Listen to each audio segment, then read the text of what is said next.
আসসালামু আলাইকুম আপুরা ভাইয়ারা, কেমন আছেন সবাই? আশা করি সবাই ভালো আছেন। তো প্রতিদিনের মতো আজকেও আরেকটি ভিডিও নিয়ে আপনাদের সামনে আসলাম। তো আশা করি ভিডিওটি সবার ভালো লাগবে। আর ফারহান আক্তার মুন্নি ব্লগে সবাইকে স্বাগতম। তো আপুরা ভাইয়ারা, এতদিন তো আমার অনেক ঠান্ডা ছিল, কাশি ছিল। আজকে আবার কাশিটাও কমে গেছে আল্লাহ রহমতে, অনেকটা ভাল লাগতেছে শরীরটা। তো কিছুই খাইতে পারি নাই, এতদিন কিছুই খাইতে পারি নাই।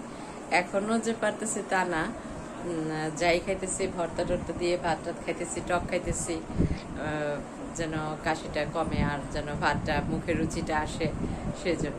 তো আপুরা ভাইয়েরা, আমার ব্লগগুলো কেমন লাগে অবশ্যই কমেন্টের মাধ্যমে জানাবেন। আর যে যেখান থেকে দেখতেছেন ভিডিওটি অবশ্যই কি বলে কমেন্টের মাধ্যমে অবশ্যই জানাবেন কোথা থেকে ভিডিওটি দেখতেছেন।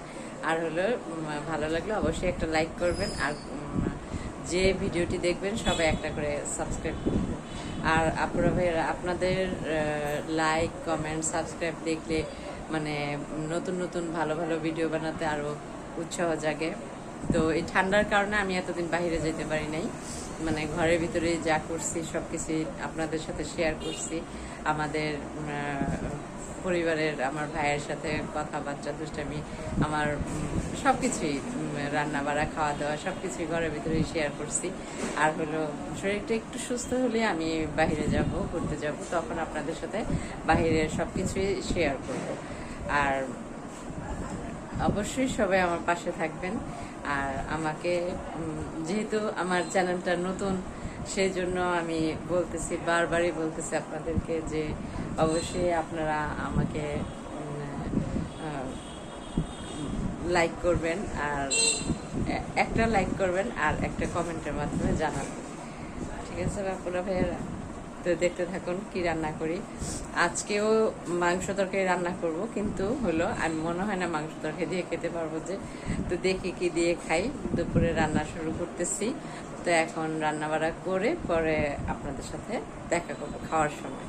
তো পাশে থাকেন, দেখতে থাকেন। তারপরে ভাইয়েরা, আজকে আমি রান্না করবো হলো আপনার কড়াই চিকেন রান্না করার জন্য আমি হাঁড়ির মধ্যে গরম তেল দিয়ে দিছি। এখানে গরম মশলা দিয়ে দিচ্ছি, গোটা গরম মশলা দিয়ে এটাকে একটু মানে এর সাথে লবণ দিছি যেন তলানিতে লেগে না যায়, দিয়ে এটাকে আমি মাংসটা ঢেলে দিচ্ছি। মাংসটা ঢেলে দিয়ে এখন এটাকে আমি একটু ভাজা ভাজা করব, হালকা একটু ভাজা ভাজা করব এর সাথে। তো শর্টকাট রান্না আর কি, না তো আর কি বুঝে নেই যে মানে শর্টকাট রান্না।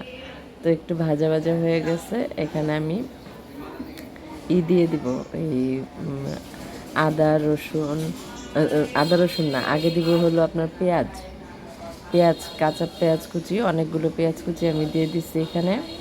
অনেকগুলো পেঁয়াজ কুচি দিয়ে তারপরে এখানে আমি হলুদের গুঁড়া, মরিচের গুঁড়া, তারপর আর একটু মানে ধনিয়ার গুঁড়া, জিরার গুঁড়া আর একটু গরম মশলার গুঁড়া দিয়ে দিলাম। দিয়ে এটাকে ভালোভাবে নাড়াচাড়া করে কষাবো। আমি একটু পানি না দিয়ে আমি এটাকে ভালোভাবে কষাইতেছি। ভালোভাবে কষানো যখন হয়ে যাবে তখন আমি এখানে গরম পানিটা দিব। গরম পানি চুলায় বসাইছি, গরম পানি দেব। দেখেন আমার মাংসটা কত সুন্দর কষানো হয়ে গেছে, তেল ছেড়ে দিচ্ছে, অনেক মানে সুন্দর লাগতেছে। তরকারিটা কালারটা অনেক সুন্দর হয়েছে। এখন একদম ফুটন্ত গরম পানি দিয়ে দিচ্ছি। রান্নাটা কত সুন্দর হয়েছে আমার, দেখেন কালারটাও কত সুন্দর আসছে। তো ফুটন্ত পানি দেওয়াতে মানে বলক চলে আসবে তাড়াতাড়ি, আর মাংসটাও আলুটাও ভালোভাবে সিদ্ধ হয়ে যাবে। দেখেন তরকারিটা আমার কত সুন্দর একটা কালার আসছে, অনেক সুন্দর একটা কালার আসছে, মানে দেখতেই মনে হইতেছে অনেক মজা হবে। বলক চলে আসছে তাড়াতাড়ি গরম পানি দেওয়াতে। তো আমি এখানে একটু স্বাদ মতো লবণ দিয়েছি, আগে তো লবণ দিছি মাংস দেওয়ার আগে, এখন আবার একটু লবণ দিয়ে নিলাম। লবণ দিয়ে তরকারিটাকে আমি মানে ভালোভাবে আরেকটু নাড়াচাড়া করে, এতটা পানি থাকবে না। দেখেন আমার মাংস তরকারি রান্না হয়ে গেছে, কত সুন্দর একটা তরকারি। দেখেন আপুরা ভাইয়েরা, আমার কত সুন্দর চিকেনটা কষা হয়ে গেছে, চিকেন রান্নাটা হয়ে গেছে। একটু হালকা ঝোল রাখছি, বাসায় একটু ঝোল ঝোল খায়, তো ছোট বাবু আছে, তারপর হচ্ছে আমার মেয়ে, আমার ভাই, আবার একটু ঝোল না হইলে ওদের ভাল লাগে না, এই জন্য হালকা একটু ঝোল ঝোল রাখলাম। দেখেন কত সুন্দর একটা তরকারি হয়েছে। এই যে আপুরা ভাইয়েরা দেখেন আমার খাওয়া, আমি এই যে গরম গরম ভাত, কেমনে জাবরা ধরছে গো, এই যে মরিচের চাটনি করছি বিলাতি ধনিয়া পাতা দিয়া, এইটা দিয়া এখন আমি খুব তৃপ্তি করে ভাতটা খাবো, খুব তৃপ্তি করে, মানে একদম জিভে পানি এসে পড়ছে এটা দেখে, এত ভালো লাগতেছে। আর গ্রানটা সেরকম একটা গ্রান, অথচ কিন্তু আমি মাছ তরকারির গ্রান পাই না, এটার গ্রান ঠিকই পাই। বিসমিল্লাহ।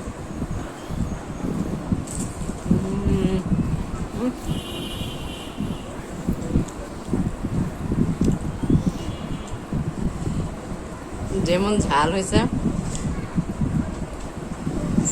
ওমন মজা হয়েছে, কি যে ভালো লাগতেছে বলার মতো না।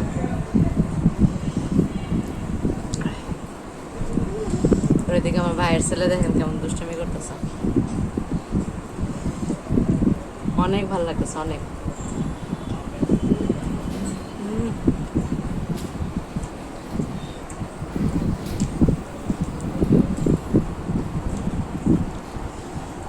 আপনারা বাসায় বানায় খাবেন, আমার যে অনুভূতি লাগতেছে আপনাদেরও সেম অনুভূতি লাগবে, অনেক মজা লাগতেছে অনেক।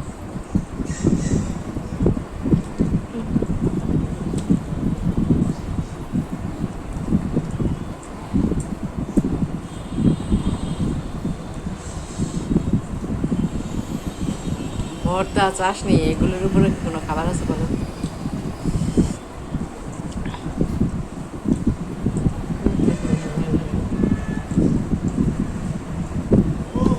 হ্যাঁ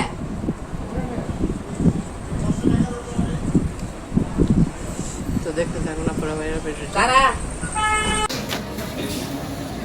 দেখেন আপনারা ভাইয়েরা, আজকে আমি একটু বের হয়েছি আরঙে, এই আসছে আমার মতো আবার আরং থেকে, তো ডাইনিং টেবিলের সেটের কালেকশন এখানে সব, মানে এত সুন্দর সুন্দর কালেকশন, মাথা নষ্ট করার মতো। ও পছন্দ করতেছে কোনটা নেবে, তো আমার কাছে আমার কালো একটা পছন্দ হয়েছে, এই কালো সেটটা ভালো লাগতেছে, কালোটা ভালো লাগতেছে, কালোটা খুব ভালো লাগতেছে। মানে আরঙে আসলে মানে সুন্দর সুন্দর, খুবই সুন্দর সুন্দর জিনিস দেখার মতো, মানে কেনার মতো, খুবই সুন্দর সুন্দর জিনিস, পছন্দ হয়, তারপরে যে ভালো লাগে। ডাইনিং এর জিনিসের ডাইনিং টেবিলের ম্যাটগুলো দেখেন,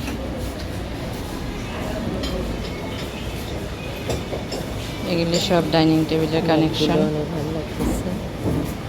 কাঠেরও আছে, এটা হচ্ছে কাঠেরটাই ভালো লাগতেছে বেশি, এটা কাঠের।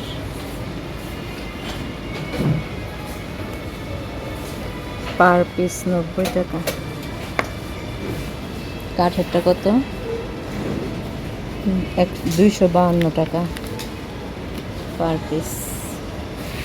তারপরে ভাইয়ারা ভিডিওটি যদি ভালো লাগে অবশ্যই কমেন্টের মাধ্যমে জানাবেন, আর একটা লাইক করবেন, আর সবাই একটা সাবস্ক্রাইব করবেন। এটা ডিনার সেটের কালেকশন, এখান থেকে আপনি একটা পিস করে নিতে পারবেন, মানে একটা একটা করে নিতে পারবেন, এরকম আছে। কত সুন্দর সুন্দর ডিনার সেটের কালেকশন। তারপরে ভাইয়ারা সবাই ভালো থাকবেন, সুস্থ থাকবেন, নিজেদের প্রতি খেয়াল রাখবেন। দেখা হবে নতুন কোনো এক ব্লগে। দেখেন ডিনার সেটগুলো, কত সুন্দর ডিনার সেট। আল্লাহ হাফেজ ম্যাম, আমি